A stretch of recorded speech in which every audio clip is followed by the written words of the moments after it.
again. I've put together a short video on how to replace the belt tensioner pulley.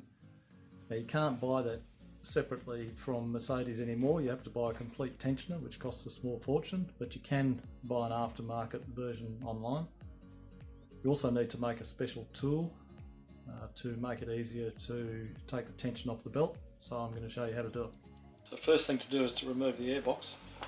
There's a little clip under here to remove the oil filler tube. Push that in and then pull it out.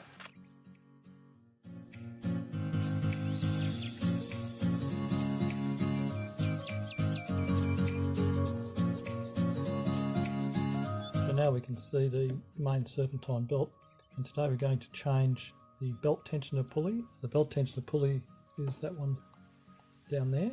So you need to make a special tool.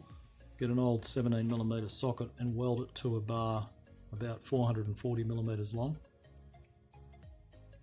So it needs to be a solidly mounted socket.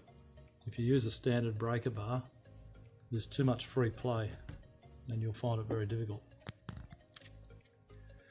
Now to release the tension on the belt so we can get these pulleys off, there's a 17mm fitting on the underside of the tensioner.